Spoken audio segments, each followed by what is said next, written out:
নমস্কার শ্রোতা বন্ধুরা, গল্প কথার আসরের আজকের বৈঠকে যোগদান করার জন্য আপনাদের সবাইকে অনেক ধন্যবাদ। আমি রুদ্র দত্ত। শুনতে থাকুন আশাপূর্ণা দেবীর ছোটদের জন্য লেখা মজার উপন্যাস গজ উকিলের হত্যা রহস্য। আজ তৃতীয় ও শেষ পর্ব।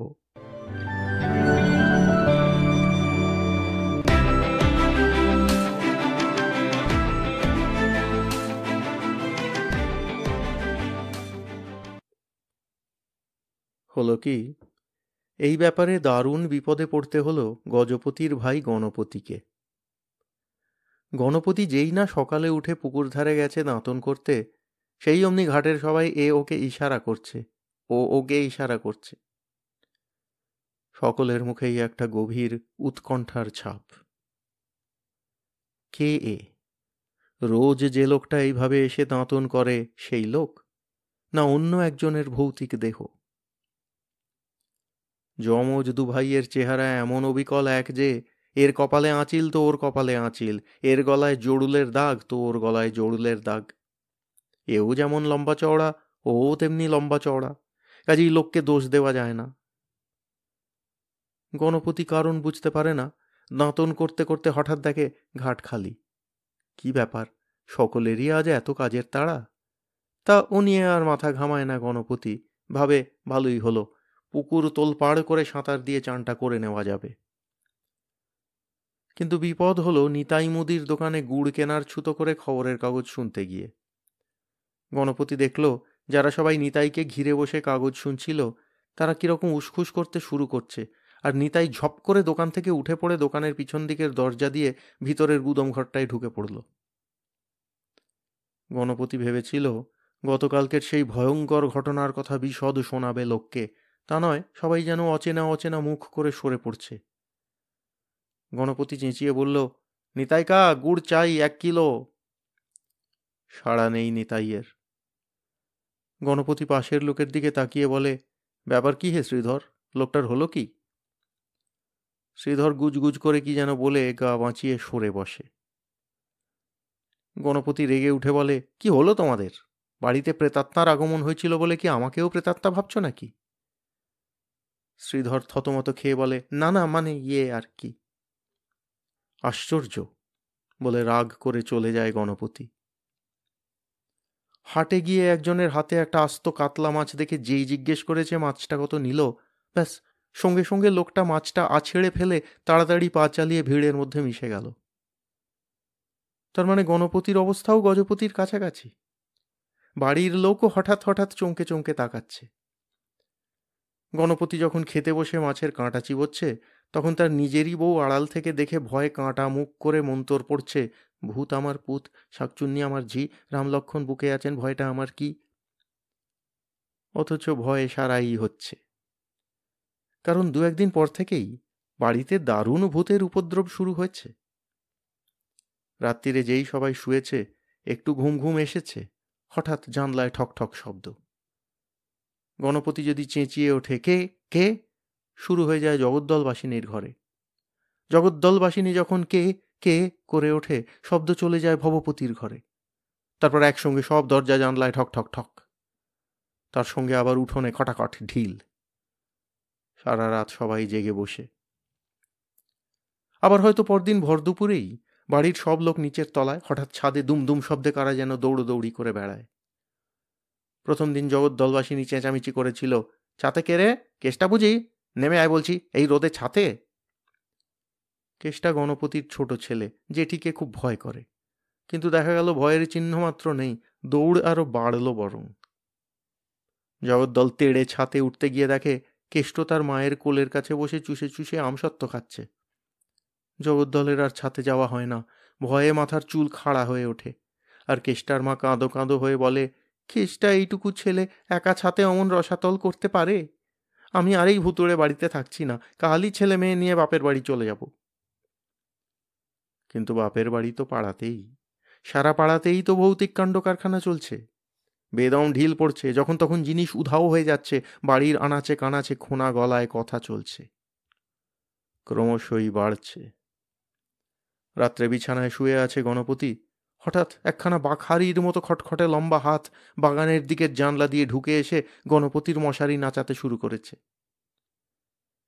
এতে আর গণপতির চেঁচিয়ে উঠবারও ক্ষমতা থাকে না। গুলি ভরা উঁচনো রিভলভারের সামনে মানুষ যেমন কাঠের পুতুলের মতো স্থির হয়ে থাকে, তেমনি স্থির হয়ে পড়ে থাকে গণপতি, প্যাঁট প্যাঁট করে তাকিয়ে। চোখটা বুজে ফেলবারও ক্ষমতা নেই। তা এই লম্বা হাত একা গণপতির মশারিকেই নাচাচ্ছে না, পাড়ার অনেকের মশারিই নাচাচ্ছে। ভয়ে লোকে জানলা দরজা আটে কাটে বন্ধ করে শুচ্ছে, কিন্তু জানলায় যদি দমদ্দম ঘা পড়ে, কতক্ষণ আর ঠিক থাকবে পাড়া গাঁয়ের পুরনো বাড়ির খিলছিটকিনিরা? ভয়ে লোকে ঘরে দপদপিয়ে আলো জেলে রাখছে, কিন্তু রাখলেই বা কি?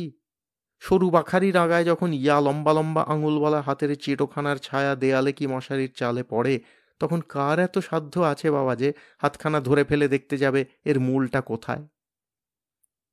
শুধু পাড়া শুদ্ধ কেন, গ্রাম শুদ্ধ লোকই ভয়ে থরথর করে কাঁপছে। রাতের বেলা বাড়ির বার তো দূরের কথা, ঘরেরই বার হচ্ছে না কেউ। বিকেলবেলাই খেয়ে নিয়ে ঘরের মধ্যে ঢুকে দরজা জানলায় এঁটে বসে থাকছে। কিন্তু তাতেই কি শান্তি আছে?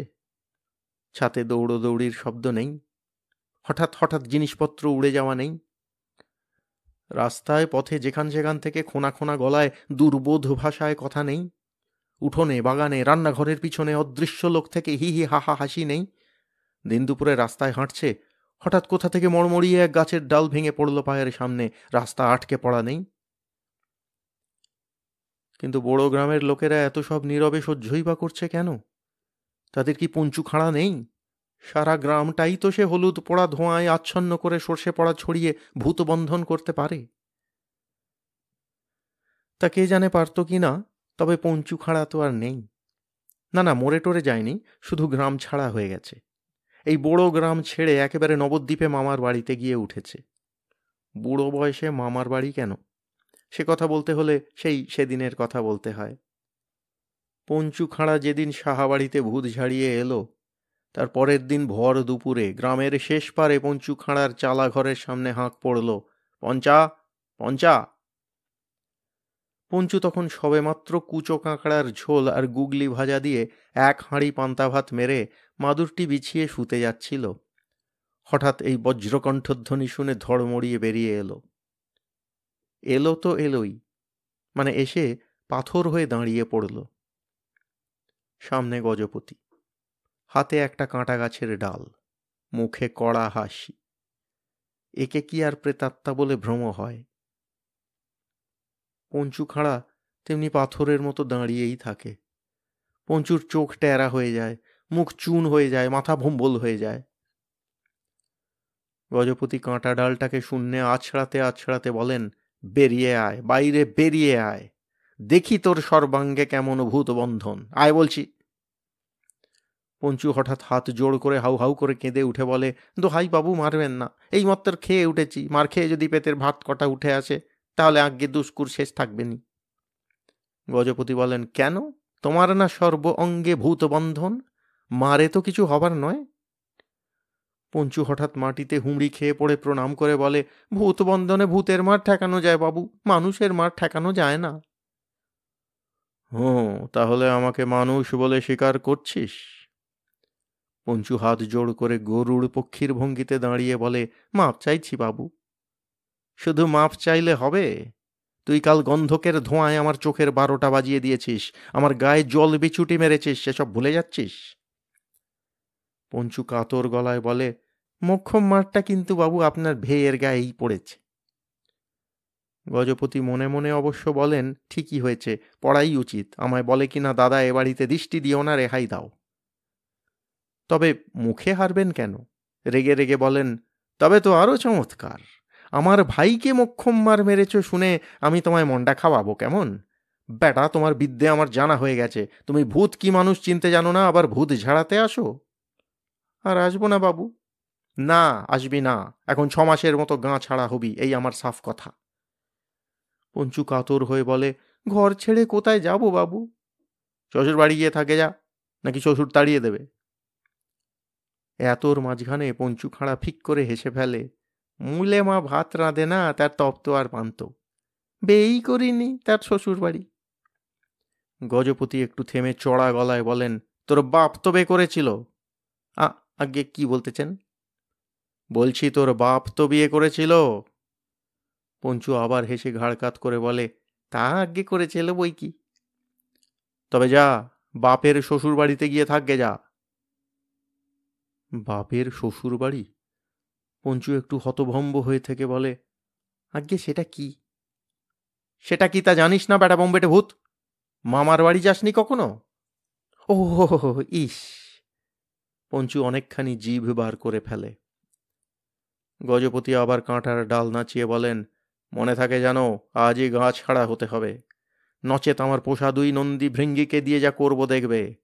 তোমার ভূত ছাড়িয়ে ছাড়ব, তখন নাকে খত দিতে দিতে গ্রাম ছাড়তে হবে। না বাবু না, আজই চলছি, অনেকদিন দিদিমাটারে দেখাও হয় নাই, ভালোই হলো। পঞ্চুর ভালোই হলো। আর পঞ্চুর দেশ ছাড়ায় গজপতির নন্দীভৃঙ্গিরও ভালো হলো। তারা যত ইচ্ছে উপদ্রব করে বেড়াতে শুরু করলো বড় গ্রামের চৌহদ্দির মধ্যে। এটাই এখন চাকরি তাদের। এখন আর খাওয়া দাওয়ার অসুবিধে নেই, গজপতি সেটার ভার নিয়েছেন। মাঝে একদিন বর্ধমানে গিয়ে বর্ধমান বিনোদ হোটেলেও খেয়ে এসেছে, আর সুখশ্রী সিনেমা হাউসে সিনেমা দেখে তাজা হয়ে এসেছে। গুপি মোক্তার কলকাতায় চলে গেছেন গজপতি উকিলের হত্যা রহস্যের কিনারা করতে। মোক্তার মানুষ, কোর্ট কাচারি, জজ ব্যারিস্টার, থানা পুলিশ, এসব তো তাঁর চেনা জানা মুখস্থ। সেদিন বিনা নোটিসে হঠাৎ দাবা খেলার সঙ্গীটা খুন হয়ে যাওয়ায় মন মাথা কেমন গোলমেলে হয়ে গিয়েছিল, তাই না এতদিন এত দুর্ভোগ। এখন যখন দেখলেন বন্ধু জলজান্ত বিরাজিত, তখন আবার পূর্বশক্তি ফিরে পেয়ে সোজা কলকাতায় চলে গেলেন রহস্য জাল ছিন্ন করতে।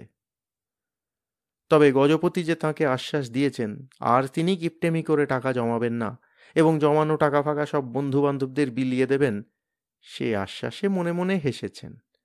আর আড়ালে বলেছেন, ওহে গজপতি উকিল, দৈবক্রমে না হয় তুমি মরে বেঁচেছ, তা পরমায়ু থাকলে এমন কেউ কেউ বাঁচে, জ্বলন্ত চিতা থেকেও ছিটকে বেরিয়ে গিয়ে বাঁচে।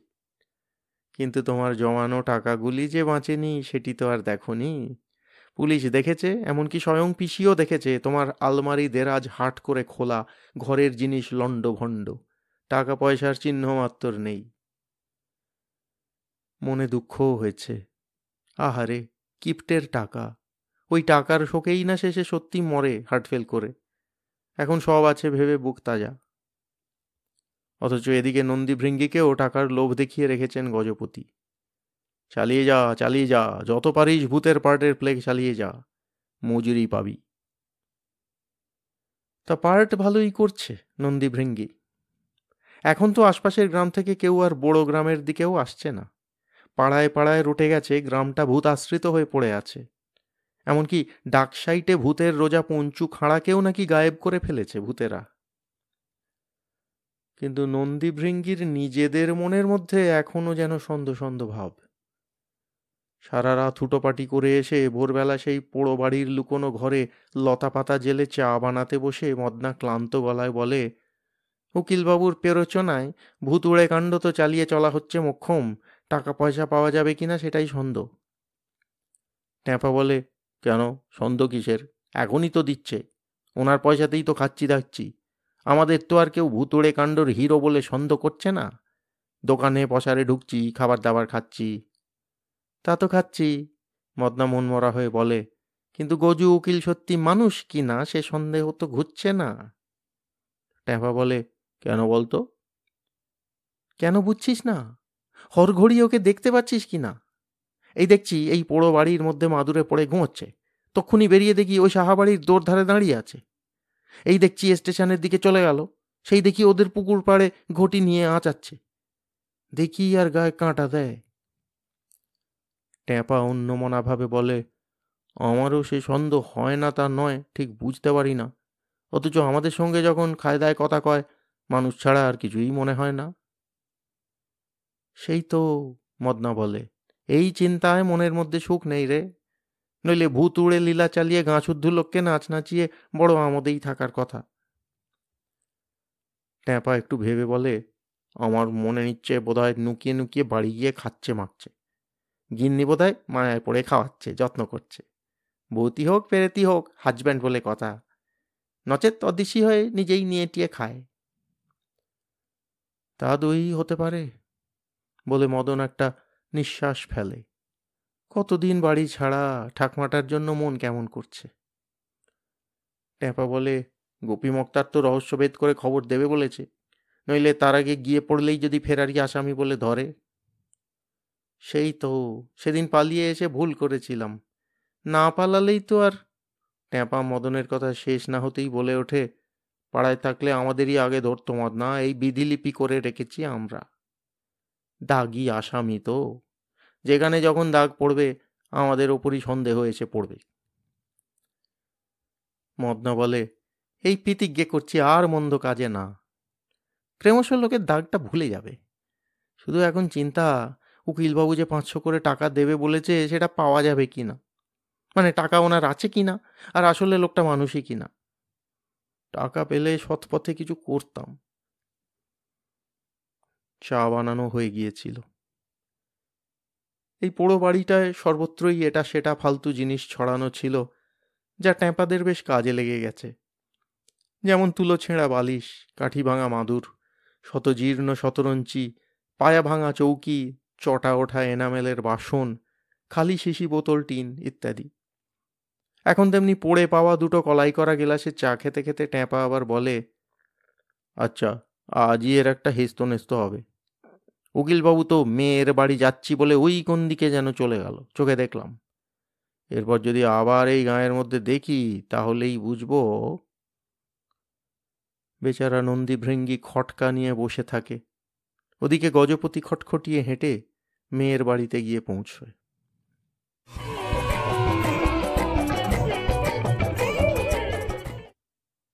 গজপতির মেয়ে গন্ধেশ্বরীর শ্বশুরবাড়ি বড় গ্রাম থেকে বেশি দূর না হলেও আরও ছোট্ট গোবিন্দপুর মার্কা গ্রাম। সেখানকার ত্রিসীমানায় রিক্সা তো দূরের কথা, একটা গরুর গাড়িও পাওয়া দুষ্কর। বেচারি গন্ধেশ্বরী সেই কবে বাবা খুন হওয়ার খবর পেয়ে কাঁদতে কাঁদতে মায়ের সঙ্গে দেখা করে এসেছিল, সেই অবধি আর আসতে পায়নি। তবে কুখবর বাতাসে রটে, তাই গন্ধেশ্বরীর কানে এসে এসে পৌঁছচ্ছে বাবা নাকি একদিন ভূত হয়ে এসে বাড়ি ঢুকতে যাচ্ছিল, পঞ্চু খাঁড়া অনেক কষ্টে ভাগিয়েছে। কিন্তু পাড়া থেকে ভাগাতে পারেনি। গ্রামে ভৌতিক লীলা চলছে জোর কদমে, এমনকি পঞ্চুকে পর্যন্ত ভূতে হাওয়া করে দিয়েছে। গন্ধেশ্বরীর প্রাণটা আকুপাকু করলেও বটুক তাকে ওদিকে যেতে দিচ্ছে না। আজ গন্ধেশ্বরী দাওয়ায় বসে সলতে পাকাতে পাকাতে দুঃখ করে বলছিল, বাবাই না হয় গেছে, কাকাও তো একবার মেয়েটা কেমন আছে বলে আসতে পারে। আমার যে প্রাণের মধ্যে কি হচ্ছে। হঠাৎ সেই সময় তার বর বটুক বলে ওঠে, ওই দেখো নাম করতে করতে তোমার কাকা আসছে, অনেকদিন বাঁচবে খুড়ো। যদিও বাপের থেকে 3 মিনিটের ছোট, তবু গণপতিকে গন্ধেশ্বরী কাকাই বলে, আর কিই বা বলবে। কাকা আসছে শুনে গন্ধেশ্বরী দাওয়া থেকে নেমে ছুটে উঠোন পার হয়ে বেড়ার দরজার কাছে এসেই থমকে দাঁড়ায়। কাকা বলে পেন নাম করতেও ভুলে যায়। বটুক নিজেই তাড়াতাড়ি প্রণাম করে সে ভুল শুধরে নিয়ে বলে ওঠে, এই দেখো মান অভিমান, এখনই বলা হচ্ছিল কাকাও তো একবার আসতে পারে, সেই কাকা এসে হাজির, অথচ পায়ের ধুলোটাও নিচ্ছ না। গন্ধেশ্বরী তবুও কাকা বলে ছুটে না গিয়ে ফ্যাল ফ্যাল করে তাকিয়ে থাকে। গজপতি এগিয়ে আসেন, মৃদু হেসে বলেন, কিরে গন্ধু, তোরও কি আমায় কাকা বলে ভ্রম হচ্ছে? আর কোথায় আছে, বলার সঙ্গে সঙ্গেই গন্ধেশ্বরী তার গায়ের উপরে আছড়ে পড়ে ডুকরে বলে ওঠে, বাবা, বাবা গো, তুমি বেঁচে আছো? লোকে কত না মন্দ কথা রটিয়েছে, এখনো রটাচ্ছে। গজপতি মেয়ের মাথায় আদরের মৃদু চাপড় মারতে মারতে বলেন, কি রটাচ্ছে? বাবা খুন হয়েছে, বাবা ভূত হয়েছে, বাবা ভূতের দৌরাত্ম্য করে গ্রামের লোককে প্রলয় নাচন নাচাচ্ছে, এইসব তো। গন্ধেশ্বরী ভেউ ভেউ করে কেঁদে উঠে বলে, বলছে বাবা, এইসব বলছে, এই তোমার জামাইও বলছে। গজপতি মুচকি হেসে বলেন, কি হে বাবা জীবন, এখনো সে সন্দেহ মনে পোষণ করছো নাকি? ভূত বলে মনে হচ্ছে? বটুক 2 হাতে নিজের 2 কান নিজে মলে বলে, এখনো আপনাকে যে ভূত ভাববে সে নিজে ভূত, তার 14 পুরুষ ভূত। বেশ বেশ, গজপতি প্রসন্ন গলায় বলেন, আমার প্রতিজ্ঞা, যে আমায় চিনতে পারবে সেই আমার সত্যি আপন। তাই আমার বিষয় সম্পত্তি সব আমার এই মেয়েকে উইল করে লিখে দিয়ে দেবো। তোমাকেও কিছু দেব, তুমি আমায় ভূত টুত ভাবনি, শুধু খুড়শ্বশুর ভেবেছ। তা সেটা এমন কিছু ধর্তব্য নয়। কিন্তু আমার ওই গুণধর পুত্তুর ভবা, আমার প্রাণের যমজ ভাই গণা, আমার চিরকালের গিন্নি, তাদের আমি একটি পয়সা দেব না। ভেবে দেখো বন্ধু, কত দুঃখ ঝঞ্ঝাট পেরিয়ে বাড়ি গিয়ে পৌঁছেছি। হারানো মানুষ ফিরে এলো বলে কোথায় আহ্লাদে ভাসবি, তা নয় রোজা ডেকে জল বিছুটির ব্যবস্থা। আমিও ওদের তেমনি ব্যবস্থা করেছি। ইস! গন্ধেশ্বরী বাবার গায়ে হাত বুলিয়ে বুলিয়ে বলে, আহা, মরে যাই। গজপতি বলেন, এই তো, তুই তো দুঃখটা বুঝলি। যা বলেছি ঠিক, আমার সব টাকা তোকেই দেব। গন্ধেশ্বরী তাড়াতাড়ি বলে ওঠে, তোমার টাকায় আমার দরকার নেই বাবা, তুমি যে বেঁচে আছো এই আহ্লাদেই নাচতে ইচ্ছে করছে আমার। বটুক আরও তাড়াতাড়ি বলে ওঠে, আহাহা, বাবা আদর করে দিতে চাইছেন, দরকার নেই বলতে আছে। ছি! তবে শ্বশুরমশাই, আপনি তো শুনেছি ব্যাংকে ট্যাঙ্কে টাকা রাখতেন না, বাড়িতেই রেখে দিতেন। তা সেসব তো গুন্ডারা লুট করে নিয়ে গেছে। গজপতি গোঁফের তা দিয়ে বলেন, লুট অমনি করে নিয়ে গেলেই হলো? এ কি ছেলের হাতের মোয়া, নাকি রামের মন্দিরে ভূতের নাচ? গজপতি রইল আর টাকাগুলো উপে গেল? ও চিন্তা করো না, টাকাদের যদি নিজেদের পাখা না গজিয়ে থাকে তো যেখানে থাকবার সেখানেই আছে। থাকো সব কথা, যা দেখি বন্ধু, একটু জম্পেশ করে চা বানাগে দেখি, আর তার সঙ্গে তোদের ঘরের ভাজা মুড়ি। বহুদিন তো আজ করে চা মুড়ি খাওয়া হয়নি। গন্ধেশ্বরী 3 লাফে চলে যায় চা তৈরি করতে, আর মনে মনে ভাবে, আহা, বাবা বেচারি কি সরল।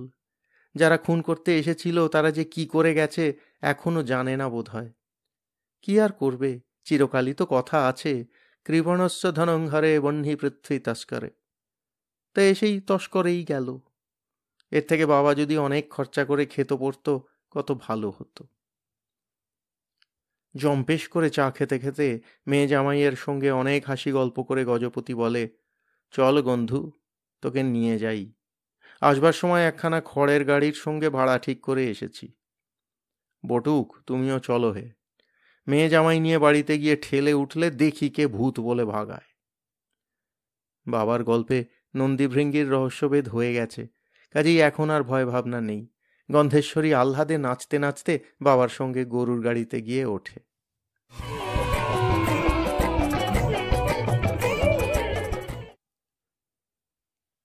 মরি বাঁচি করে এক নিঃশ্বাসে ছুটে ছুটে বর্ধমান স্টেশন পর্যন্ত এসে বিনা টিকিটের যাত্রী হয়ে একেবারে কলকাতার মাটিতে পা দিয়ে ট্যাপা আর মদনা নিঃশ্বাসটা ফেলে। তারপর মদনা বলে, দেখলি বলেছিলাম কি না? ট্যাপা বলে, তাই দেখলাম। কি দৃশ্য! একই মানুষ এদিকে দুটো ছেলে মেয়েকে নিয়ে আহ্লাদে ভাসতে ভাসতে পথ দিয়ে আসছে, আবার সেই মানুষই রাস্তার ধারে গাছতলায় দাঁড়িয়ে সেই দিক পানে হাঁ করে দাঁড়িয়ে আছে। তার মানে মানুষ নয়। আচ্ছা ট্যাপা, আমরা কি বল দেখি? বুদ্ধ ভূতম, এছাড়া আর কি? কিন্তু ওরা কি আর বুঝতে পারছিল যে মান্যগণ্য গুপি মুখ তার কেউ, তার গেনু পিসি উঠতে বসতে বুদ্ধভূতম বলছেন? না বলবেনই বা কেন? যে মানুষ আচমকা নিরুদ্দেশ হয়ে গিয়ে 2 মাস পরে বাড়ি ফিরেই চেঁচিয়ে পিসিকে জিজ্ঞেস করতে পারে, পিসি, তোমার মাথায় ও কার গামছা? তাকে ও ছাড়া আর কি বলা যায়? অন্তত গেনু পিসির অভিধানে ওর থেকে উপযুক্ত বিশেষণ আর নেই। গুপি বাড়ি ছাড়া হয়ে অবধি পিসি আর দুপুরবেলা বাড়িতে টিকতে পারেন না, মন হু হু করে। তাই ভাত কটা খেয়েই মলা দৌড় দে বলে পাড়া বেড়াতে বেরিয়ে যান। পিসির দিবানিদ্রা গেছে, রোদে পুড়ে পুড়ে বড়ি আচার আমসত্ত্ব বানানো গেছে, ডাঁটি ভাঙা চশমাটা চোখে লাগিয়ে মহাভারত পড়া গেছে, সারা দুপুর শুধু এ বাড়ি ও বাড়ি বেড়ানো সার হয়েছে। মলয় কুসুমেরও তাসের আড্ডা ঘুচেছে। গেনু পিসি হুকুম দিয়েছেন, খবরদার বেরোবি না, বেরোলে নোড়া মেরে পা খোঁড়া করে দেব। বাবু যদি হঠাৎ বাড়ি ফেরে, বাড়িতে তালা ঝোলানো দেখে ফিরে যাবে, এই তুই চাস?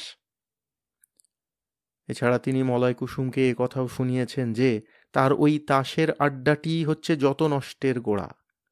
সেদিন যদি মলয় আড্ডায় না যেত, তাহলে কি তার গুপি নির্দেশ হয়ে যেতে পারত?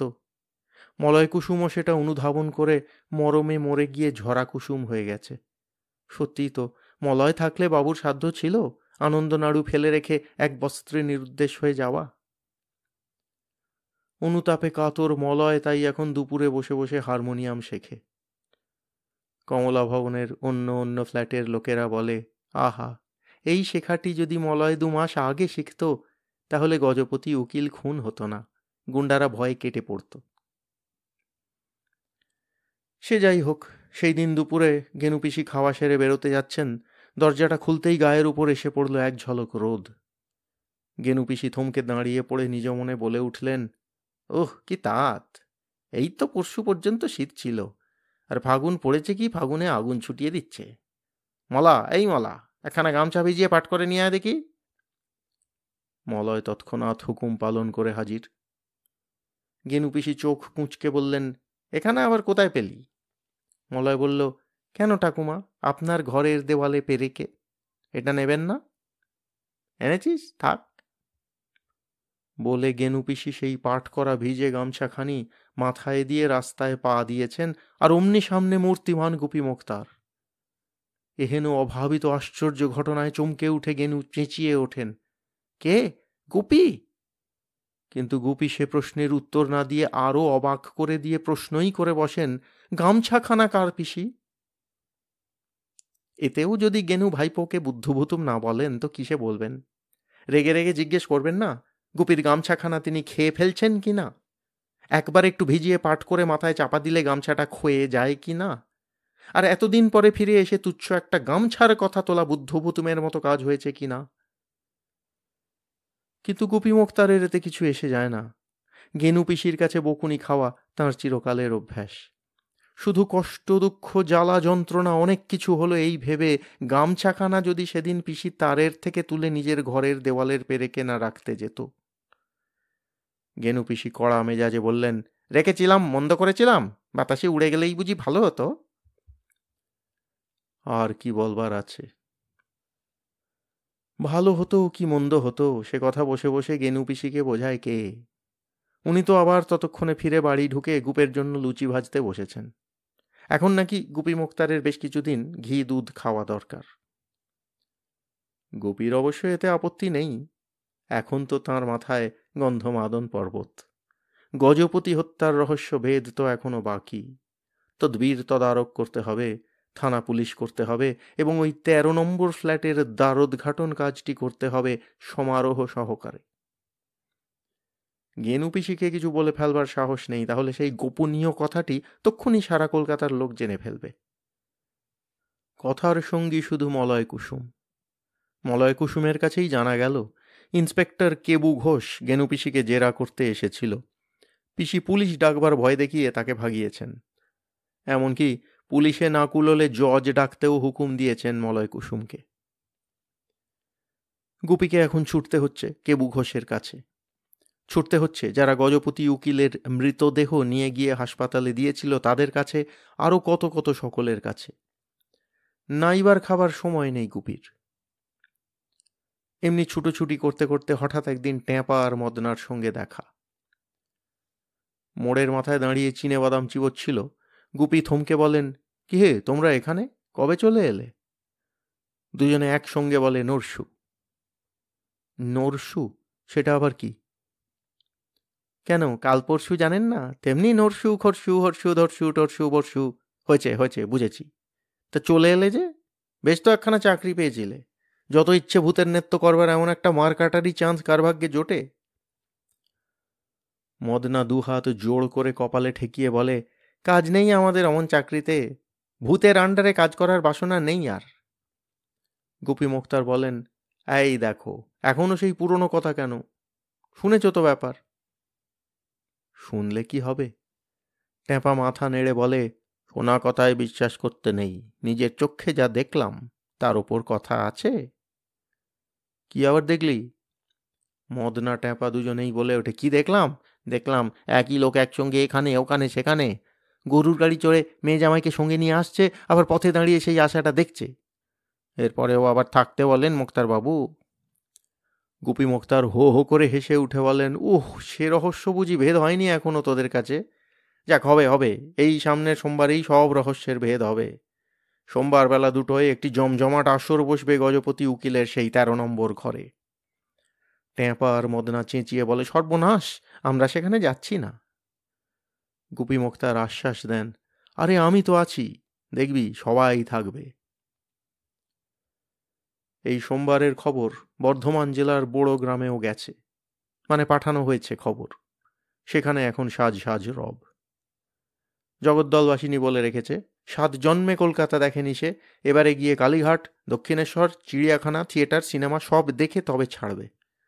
আর গন্ধেশ্বরী বলেছে, আর কিছু না হোক, কলকাতায় যে সার্কাস হচ্ছে সেটা না দেখে ছাড়বে না, এবং কলকাতার দোকানের শাড়ি কিনবে গাদা গাদা। বাবা তো বলেছে আর কিপটেমি করবে না, আর তাকেই বিল করে সব টাকা দিয়ে দেবে। গণপতির অবশ্য শখ সাধ কিছু নেই, শুধু কলকাতায় এসে একটা চশমা করাবে। চশমার দরকার। খুব দুঃখ করে বলেছে, নির্ঘাত চোখ খারাপ, না হলে দাদাকে সে চিনতে পারে না। তা যে যে ইচ্ছে নিয়েই আসুক, আসছে সকলেই।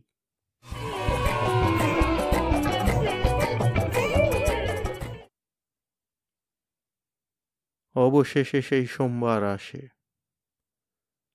কমলা ভবনের 13 নম্বরের ফ্ল্যাটের দরজা খোলা হয়। চাবি ছিল পুলিশের কাছে। কেবু ঘোষ এসে এসে চাবি খোলেন, তাঁর সঙ্গে আরও পুলিশ। ফ্ল্যাট বাড়ির অন্য বাসিন্দারা হাঁ করে দেখে মৃত গজপতি উকিলের এক জোড়া প্রেতাত্মা গটগট করে সিঁড়ি দিয়ে উঠে আসছে। এসেছে বাড়িওয়ালা, এসেছে কেয়ারটেকার, এসেছে হাসপাতালের লোক, তাছাড়া উঁকি ঝুঁকি মারতে মারতে টেঁপা মদনাও ঢুকে পড়েছে। এদিকে গেনু পিসি বসেছেন জাঁকিয়ে, তাঁর পিছনে জগদ্দলবাসিনী, গণপতির বউ আর গন্ধেশ্বরী। এটা হচ্ছে শোবার ঘরের সামনে টানা লম্বা বারান্দা, অনেক লোক ধরে গেছে। সবাই বসে, শুধু গজপতি উকিল দাঁড়িয়ে, তাঁর হাতে একটা পেন্সিল। এটা গজপতির মুদ্রাদোষ, কোর্টেও তিনি একটা পেন্সিল হাতে নিয়ে সেইটাকে উঁচিয়ে উঁচিয়ে ভিন্ন কথা বলতে পারেন না। এখন তিনি সেই কোর্টের ভঙ্গিতেই পেন্সিল উঁচিয়ে উঁচিয়ে বলে চলেন, সমবেত ভদ্র মহোদয় ও মহোদয়াগণ, আপনারা সকলেই অবগত আছেন, গত 20শে ডিসেম্বর আমি উকিল শ্রী গজপতি সাহা এই ফ্ল্যাটে আমার শোবার ঘরের মধ্যে নিহত হই। জানেন কি না? কেবু ঘোষ বলে ওঠেন, নিহত আর হয়েছেন কই, বরং যুগল রূপ ধারণ করে জলজান্ত দাঁড়িয়ে রয়েছেন। গজপতি পেন্সিল জোরে উঁচিয়ে বলেন, সে কথা পরের কথা। সেদিন আমি নিহত হয়েছিলাম এবং আপনারা দরজা ভেঙে আমার মৃতদেহ উদ্ধার করে হাসপাতালে চালান দিয়েছিলেন, এটা সত্যি কি না? আর সেখান থেকে আমায় মর্গে চালান করা হয়েছিল কি না? বলুন, জবাব দিন। কেবু ঘোষ এবং তাঁর সহকারী আমতা আমতা করে জবাব দেন, তা হয়েছিল বটে। তারপর আপনারা আমার এই পরম বন্ধু গুপি মোক্তারের বাড়ি হানা দিয়ে এঁর পিসিমাকে জেরা করে করে উত্ত্যক্ত করেছিলেন। এ কথা শুনে কেবু ঘোষ রেগে গিয়ে জোর গলায় বলেন, উত্ত্যক্তের কী বা করা হয়েছিল মশাই? আরও কত করবার ছিল। পাশের ঘরে একটা খুন হয়ে গেল, আর সঙ্গে সঙ্গে ইনি ফেরার হলেন। এতে তো জেরায় জেরবার করবার কথা, কিন্তু এই ডেঞ্জারাস মহিলাটি আমাদের উপযুক্ত তদন্ত করবার সুযোগই দেননি। গেনু পিসি নড়ে চড়ে বসেন, তারপর চড়া গলায় বলে ওঠেন, দেবে বই কি সুযোগ? গোকুল পিঠে খাওয়াবে তোমায়। বাচ্চা আমার মনের দুঃখে বিভাগী হয়ে গেল, আর তুমি বাচ্চা কি না এলে ওকে ফাঁসি কাটে ঝোলাবার তালে। গজপতি সমবেতদের দিকে একবার তাকিয়ে নিয়ে কেবু ঘোষের দিকে দৃষ্টি নিবদ্ধ করে বলেন, তা বটে, তদন্ত করা আপনাদের কাজ, কিন্তু মর্গ থেকে একটা মরা হাওয়া হয়ে গেল, তার তদন্তের কি হলো? তাছাড়া আসলে সেটা মরা কি জ্যান্ত সে তদন্ত করেছিলেন? কেবু ঘোষ রেগে বলেন, সব কাজ আমাদের নয়। আপনাকে গলায় গামছা দিয়ে মেরে রেখে টাকাপত্র লুট করে নিয়ে গেছে, সেটাই দেখেছি আমরা। তারপর যদি আমাদের জব্দ করতে আপনি আবার বেঁচে ওঠেন, সেটা আমাদের দোষ নয়। গজপতি মৃদু হেসে আবার পেন্সিল তুলে বলেন, তা অবশ্য নয়, তবে কে মেরে গেল, কিভাবে গেল, সে হিসেব রেখেছেন? কেবু ঘোষ বলেন, তদবধি তো সে তদন্ত চলছেই। কিছু আবিষ্কার করেছেন? এত তাড়াতাড়ি কি হয় মশাই? কেবু ঘোষ বলেন, একটি কেসের ফয়সালা করতে কত ঝামেলা আপনি কি জানেন না? গজপতি আবার একটু মৃদুমন্দ হাসি হেসে বলেন, তা জানি, তবে এটাও জানি মশা মাছি পিঁপড়ে অথবা অশরীরী আত্মা ছাড়া সকলেরই, অন্তত মানুষ মাত্রেরই ঘর থেকে বেরিয়ে যাবার জন্য একটা দরজা ফরজার দরকার হয়। কিন্তু আপনারা সেটা জানেন না। সকলেই নড়ে চড়ে বসে। এ কথার মানে? কেবু ঘোষও বলে ওঠেন, তার মানে? মানে বোঝাচ্ছি। বাড়িওয়ালা মশাই, আপনার বাড়ি, আপনি সবই জানেন। আমার যে শোবার ঘরটা, তাতে একটা ভিন্ন দুটো দরজা নেই, তা জানেন নিশ্চয়ই। তা আবার জানি না, বাড়িওয়ালা বলে। এ বাড়ির প্রতিটি ইটকাঠের হিসেব আমার মুখস্থ। সে তো থাকবেই। গজপতি পেন্সিলটি নাচিয়ে নাচিয়ে বলেন, যাক, দরজা ওই একটাই। আচ্ছা, হত্যাকাণ্ডের দিন ঘরের কোনো জানলা টানলা ভাঙা পড়ে থাকতে দেখেছেন? বাড়িওয়ালা জোরে জোরে বলে, ভাঙবার মতো জানলা আমার বাড়িতে পাবেন না মশাই, সব লোহার খিলচিটকিনি। গরাদগুলো দেখবেন। দেখেছি, গজপতি বলেন। মৃতদেহ বার করতে অবশ্য দরজা ভাঙতে হয়েছিল। তা সেটা যে খুবই কষ্টসাধ্য হয়েছিল সেটা আমি টের না পেলেও আর সবাই পেয়েছিলেন নিশ্চয়ই। বাড়িওয়ালা নিঃশ্বাস ফেলে বলে, তা আবার পাইনি। দরজা ভাঙছিল না, যেন আমার বুক ভাঙছিল। গজপতি একটু থেমে বলেন, তা তো হতেই পারে, সে যাক। এখন আপনারা সকলে বিবেচনা করুন। জানলা ভাঙা ছিল না, দরজা ভেতর থেকে বন্ধ। হত্যাকারী তাহলে বেরুলো কোথা দিয়ে? হ্যাঁ? যতগুলো লোক বসেছিল সবাই চমকে ওঠে। তাই তো, এটা তো এতদিন কারুর মাথায় আসেনি। কেবু ঘোষের মাথার খাড়া চুল নেতিয়ে ঝুলে পড়ে। গজপতি বলেন, ইন্সপেক্টর সাহেব, দরজা ভাঙবার সময় এটা আপনার খেয়াল হয়নি হত্যাকারী মশা বা মাছি নয়? এখন কেবু ঘোষের মুখটাও ঝুলে পড়ে, আর গেনু পিসি দরাজ গলায় বলে ওঠেন, আমিও তো তাই বলি, খুনেরা বেরুলো কোথা দিয়ে? ট্যাপা আর মদনা আর না বলে উঠে থাকতে পারে না। তাহলে স্যার, আপনিই বলুন কোথা দিয়ে গেল? গজপতি একটু রহস্যময় হাসি হেসে বলেন, কোনোখান দিয়েই যায়নি, ঘরের মধ্যেই ছিল। বললেই হলো। কেবু ঘোষ বলেন, দরজা খোলবার সময় পাহারা ছিল না আমার? কেউ পালায়নি। পালাবে কেন? পালাবার অবকাশই বা দিলেন কোথায় আপনারা? তাকে তো বেঁধে ছেঁধে মর্গে চালান দিলেন। তার মানে? তার মানে? সমবেত কণ্ঠে ধ্বনিত হয়, তার মানে আত্মহত্যা, আত্মহত্যা। গজপতি বলে ওঠেন, কি দুঃখে? কিছুই না, শুধু গলাটা খুসখুস করছিল বলে শুকনো গামছাখানা একটু গলায় জড়িয়ে রেখেছিলাম। তারপর? গামছা জড়িয়েছিলে? গুপি মোক্তার রেগে উঠে বলেন, গামছা জড়িয়েছিলে মানে? গামছা গলায় জড়াবার জিনিস? গজপতি গম্ভীরভাবে বলেন, তাতে কি? যদি গামছাতেই কাজ হয়, অকারণ পয়সা খরচ করে মাফলার, কমফর্টার এসব কেন কিনতে যাব আমি? সর্দি কাশি হলে আমি গামছাই গলায় জড়াই, সেদিনও জড়িয়েছি। হঠাৎ গামছার মধ্যে পিঁপড়ে সুড়সুড় করে ওঠায়, টানাটানি করতে গিয়ে গেল ফাঁস পড়ে। হ্যাঁ? হ্যাঁ, গেল। আরও টানাটানি করতে গিয়ে ঘরময় দাপাদাপি করে বেরিয়ে ঘর সংসার তছনছ করে শেষ অবধি মাটিতে গড়িয়ে পড়লাম। ব্যাস, এই ঘোষমশাই তার খবর পেয়ে আমায় মরার গাড়িতে তুলে চালান দিলেন। ট্যাপা গলা বাড়িয়ে বলে, কিন্তু এখনও তো সামনে ধাঁধার সমুদ্র।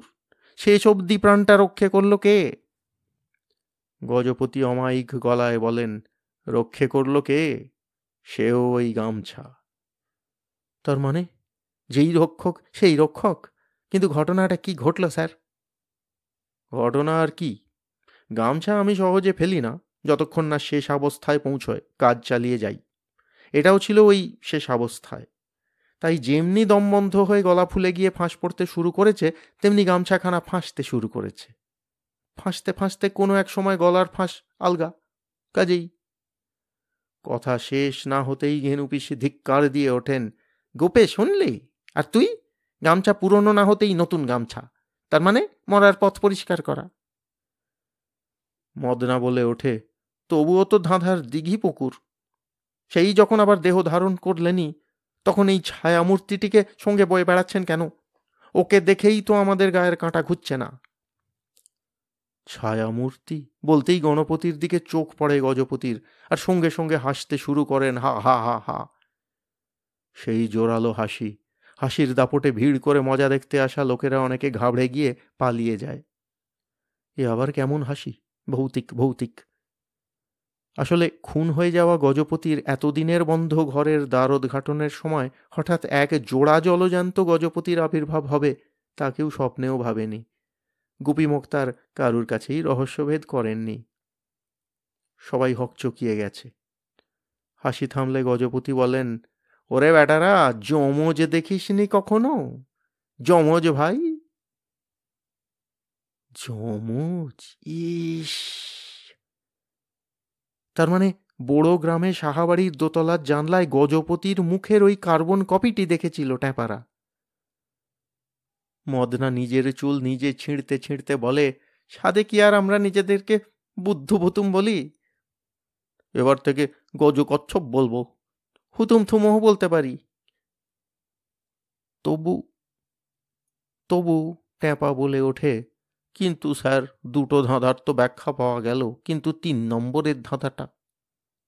গজপতি পেন্সিল উঁচিয়ে বলেন, সেটা আবার কি?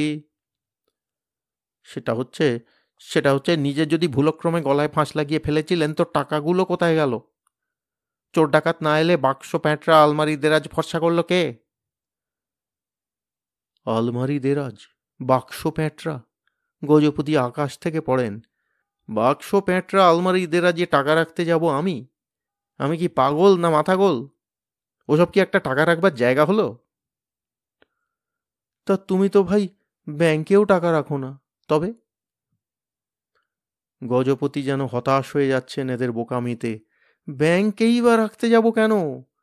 টাকা হচ্ছে মা লক্ষ্মী, একবার ঘরে এলে কি আবার ঘরের বার করতে আছে? টাকা যেখানে থাকবার সেখানেই আছে, গদির মধ্যে। গদির মধ্যে? না তো কি? গদিটা দিন দিন পুরু হচ্ছে কেন তবে? টাকা খানিক জমলেই গদির ধারে সেলাই কেটে কেটে ঢুকিয়ে ফেলি।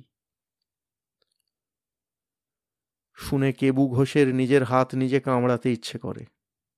ইস, সেদিন যদি মৃতদেহটাকে ঘটা করে গদিতে চাপিয়ে নিয়ে যেতাম। রাগে চেঁচিয়ে উঠে বলেন কেবু ঘোষ, বিশ্বভুবনে এমন কথা কখনো শুনিনি মশাই। গজপতি অমায়িক হেসে বলেন, বেশ, তাহলে একটা নতুন কথা শোনাতে পারলাম আপনাদের। যাক, আপনারা তাহলে এবার আসুন গিয়ে। গুপি, সেদিন তুমি যখন পিসির ডাকে উঠে গেলে, ছকটায় কোন ঘুঁটিটা কোথায় ছিল তোমার মনে আছে? স্মরণে এনে সাজিয়ে ফেলো দেখি, সে দানটা শেষ হয়ে যাক। এরপরও কি ট্যাপারা আর চুপ করে বসে থাকতে পারে? ডুকরে উঠে বলে, আপনি তো স্যার টাকার গদিতে শুতেন তাই চবেন, ঘুঁটি খেলতেন তাই খেলবেন, আমাদের কি হলো? জন্মে জীবনে একটা মহৎ কর্ম করতে গিয়েছিলাম, একটা খুনি আসামি ধরিয়ে দিচ্ছিলাম, বেঁচে উঠে সেটি গুবলেট করে দিলেন। তারপর আবার ভূতের নেতা করিয়ে হাড়ে হাড়ে ব্যথা ধরিয়ে দিলেন, এখন বলছেন সবাই এসো গিয়ে। গজপতি ওদের দিকে তাকিয়ে পেন্সিল ফেলে 2 হাত তুলে বলেন, আরে নন্দী ভৃঙ্গি, তোরা কোথায় যাবি? তোরা কেন যাবি? তোরা খাবি দাবি থাকবি। ওই গদিটা বড্ড বেশি পুরু হয়ে গেছে, পিঠে ফোটে, ভাবছি খানিক হালকা করে ফেলবো, তোদের দিয়েই বউনি হোক। কিন্তু খবরদার, আর কখনো লোকের পকেটে কাঁচি চালাতে যাবি না। নন্দী ভৃঙ্গি মুখে কথাটি কয় না,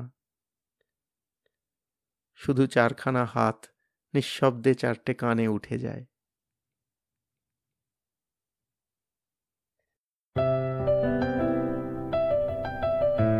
আপনাদের মতামত আমাদের জানাতে ভুলবেন না কিন্তু শ্রোতা বন্ধুরা।